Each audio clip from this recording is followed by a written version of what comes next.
Ja sam Ivan Brnzev, dolazim iz Novog Sada, to jest živim u Novom Sadu. Radio sam za kompaniju Icicle Seafoods 2011. godine. Oni imaju, koliko ja znam, na više lokacija svoje fabrike. Ja sam radio tačnije u Petersburgu. U zavisnosti u kom delu se obrađuje riba, u kom procesu obrade ribe se radi, to određuje se satnica, to jest početak rada same ekipe, to jest osobe koja kreće sa radom. Sad to da li ide noćna smena, jutarnja smena ili generalno se kreće ujutru. I prva pauza, možda se čak, kreće se posle doručka. Prvo ide doručak, po mom iskustvu gde sam ja radio, ide prvo doručak, pa posle se kreće direktno se ide u fabriku. Posle fabrike na svaka 2 sata ima pauza, na svaka 4 sata je pauza za obrok. I tako sve dok ima ribe. Kad ima ribe, zavisnosti od dotoka ribe, od brodova koje nailaze, radi se 12-16 sati. Po mom iskustvu se radilo i 21 sat. Maksimum što sam ja odradio u toku dana je bio 21 sat, s tim da sam radio i noćnu smenu. S obzirom da je to prerada ribe, da su tamo ljudi došli da rade, kad ima ribe ima i posla. Nema danas mi je loše, danas mi je rođendan, danas mi je slava, neću da radim. Tamo su ljudi otišli da rade. I fabrika to, po mom iskustvu koje sam ja vidio, da očekuje da ti tamo radiš. Kako se više pokažeš, po mom iskustvu je bilo i prekovremenih sati mnogo više nego što su bili drugi učesnici u programu, to jest drugi radnici. Više sam se pokazivao i kad je bilo čišćenje, nakon samog procesa, kad je bilo čišćenje, kad je bilo sortiranje ribe, one koje su iz obradu za konzerve, mene su odvajali kao dobrog radnika i radio sam dosta prekovremeno naspram drugih. Jeste naporno u smislu odmora, treba dosta sna da bi se čovek odmorio, ali opet svež vazduh na Aljasci kao što i jeste, ipak je to Aljaska, ne nedostaje toliko, nije fizički težak posao. Naporan je psihički jer je monoton, ne radi se ništa visokoumno, ne radi se ništa fizički teško, da se kopaju kanali ili nešto toga. Generalno i jeste naporno i nije naporno, s obzirom da smo tamo za novac otišli, za zaradu. 16 sati je i super kad bude, nekako si srećan kad odeš da odmoriš jer dobra je zarada. Plata po satu je bila nekih $8, koliko su, da, $8, s obzirom da je to bila 2011. godina, redovnih sati u toku nedelje je moralo biti 40. Svaki prekovremeni sat se plaća od $12. Zaradom, pa generalno i jesam i nisam. Možda je to moglo još više da se odradi, jer ja sam u toj fabrici stigao na pola sezone. Da sam stigao na početku sezone, možda bi se odradilo i mnogo više sati i možda bi bila primanja mnogo veća. Ali sam generalno zadovoljan, da. Prekovremeni rad je sve preko 40 sati, kao i u Srbiji. Radna nedelja se sastoji od 5 radnih dana sa 8 sati, to je 40 radnih sati u toku nedelje. Svaki sat, svaki minut preko tih 40 sati je prekovremeni rad. Ne znam kakav je zakon u Srbiji, ali kod njih je bio da je 50% na tu prosječnu cenu rada koju se dobije za taj redovan sat se dodaje za prekovremeni. Znači, ako je $8 bio sat, ja sam zarađivao 12 na prekovremeni sat. Generalno se gledao svaki minut, to je svaki sekund su oni meni računali, imali smo kartice kojom kad ulaziš u fabriku, check-in, odeš, preslačiš se i šta već ide oblačiš radno delo, zaštitu kompletnu na radu i svaki put kad izlaziš, završavaš sa poslom, check-out sa istom tom karticom i na toj kartici ide na verovatno neki serveri i oni prate svaki sekund. Znači nije nikad da je prošlo sekund da je neplaćen. U slučaju da je bilo nekih problema, ljudi su se žalili, mada je to sve generalno ispravljeno odmah i plaćeno je sve bez problema. Rad u toku jedne nedelje bilo je preko 80 sati. Po mom iskustvu, ono što sam ja doživao je bilo preko 80 sati, jer subote i nedelje oni smatruju kao neradne dane, to jest ne ulazi u prosek kao u onih 40 sati, svaki minut je bio, svaki sat je bio preko vremena. I onda je bilo je preko 80, sad u prosjeku ne mogu da izvučem, ali iz glave bilo je dosta davno, ali je bilo dosta, bilo je dosta. Bukvalno sam imao sati sna 2-3 sata, jer sam, generalno ja sam sebe forsirao, tamo sam išao s tim ciljem da zaradim. I to je to. Odnos poslodavca sa radnicima je bio na prijateljskom nivou. Generalno ti u toku 2 sata, u tih 2 sata koja si obavezan da si na traci, pre pauze, desi se nešto da ti moraš do WC-a i on bukvalno preuzima tvoje mesto. Ako treba neka pomoć, uvek su tu da pomognu. Po mom iskustvu, a ne znam kako je drugima bilo, generalno su dosta i pričali sa nama, dosta smo se družili nakon tih radnih sati u kafeteriji. Bio je kafić u tom gradiću gde odeš, odmoriš čisto malo da se da popričaš sa drugim učesnicima, sa drugim ljudima. Nisu samo Srbi tamo su i svi iz celog sveta, tamo su bili Amerikanci, generalno radili smo svi zajedno.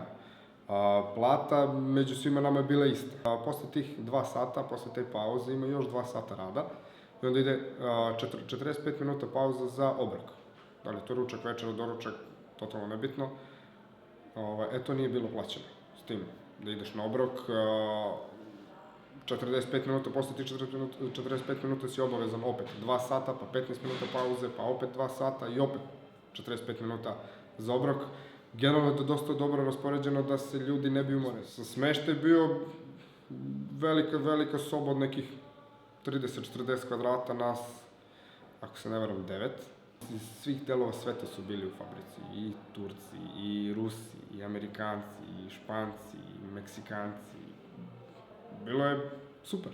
Svako je imao bukvalno krevet na sprat, ali sa raznim zavesama i kad imaš svoj odmor, svoj deo, pošto ne rade svi na istom odseku i ne rade svi isti sat rada, istu satnicu, morao si da imaš svoj neki kutak i taj krevet, baš u Petersburgu, u Icicle Seafoodsu je bio nekako izolovan od sveta i tu si mogao da provodiš svoje neko privatno vreme. Hrana je generalno raznovrsna za svakog po nešto. Kada se uđe u prostoriju za obrok, ide se sa tacnom i biraš šta ima na meniju. Generalno uvek ima riba, se obrađuje riba, ali je bilo svega, stvarno je bilo svega i od čokoladnog mleka na tone, do prasetine, hamburgera i svega. Bukvalno svega, za doručak su uglavnom bila neka lagana jela, voće, kroasani, generalno lagano da bi moglo da bi te pokrenuo za dan. Ručak je bio malo teži, prasetine nije po našem ukusu, ali dobro, jelo se. Svega je bilo, makarona, lazanja, svašta su pravili. Prosek temperature, kako kome. Neko ko je zimogrožen, njemu je zima, neko ko nije, njemu je toplo.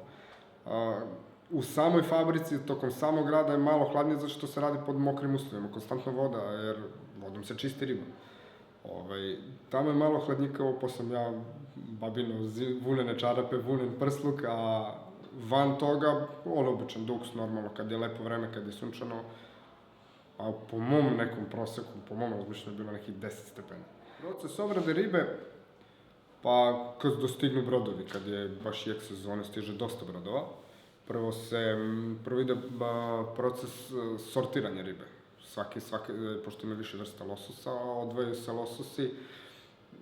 Sad kakav je baš bio princip odvajanja nisam nikad video, ali imali su neku svoju šemu za odvajanje vrsta. Posle dolazi do otvaranja stomaka i sečenja same glave. Mašina seče glavu, a ljudska ruka otvara u trubu, da bi mogla da se vadi kavijar. Posle mašina za odsecanje glave, to je bio moj omiljeni deo, da vadim kavijar. Ja sam baš tu, odmah posle mašine sam ja radio. Jer posle toga odvajanja kavijara, to ide dalje na preradu, to rade generalnim devojkama, da smo bili svuda, svi raspoređeni ko je kako hteo na tom delu. Nisi obavezan da budeš na jednom radnom mestu. Na svaka 2 sata posle te pauze možeš da promeniš radno mesto ako si umoran u tom, ako te malo ti dosadi smori. Posle vađenja iznutrica ide na čišćenja šta je ostalo krvi i šta već ostane u ribi da ne mora da se očisti. Posle toga ide na zamrzavanje. Ako ide na filetiranje, se zavisi koja je riba. Ona skuplja riba ide na filetiranje, to ide potpuno drugi proces. I to sam radio, samo ne u toj fabrici. I ide na zamrzavanje. Ima ljudi koji rade u zamrzivaču, pa posle ide proces odmrzavanja, ne odmrzavanja, nego pakovanja i tako dalje. Taj deo već, ne znam, generalno ima i proces konzerviranja hrane za kućne ljubimce, gde se glave i malo loši kvalitet. Nije loši kvalitet ribe, nego su male ribe i nisu predviđene ne donose zaradu ako se prodaje kao sveža riba. Moraš da probaš od tih 16, 18, 20 sati koliko se radi, moraš sve probati. Ne možeš otići na najlakšu poziciju i biti tamo bukvalno ceo dan. Jer će od neko supervizora, jer će ipak da se zameni, jer ima ljudi koji rade i na težim poslovima. Mislim, težim poslovima. Nije ništa tamo teško, ali opet malo je teže nego pakovanje ribe. Najviše šta mi se svidelo, pozitivna atmosfera zaposlenih i supervizora. Ne samo supervizora, generalno fabrike. U toj godini, ne znam kako je nakon toga bilo, u toj godini su se održavale razne nagradne igre za one koji su bili redovni, koji nisu kasnili na posao. Tačno određena satnica ti moraš biti, ali imaš pravo da zakasniš 5 do 10 minuta dok ne krene konkretan proces ribe, proces prerade. U slučaju da nisi na traci, tu već idu sankcije.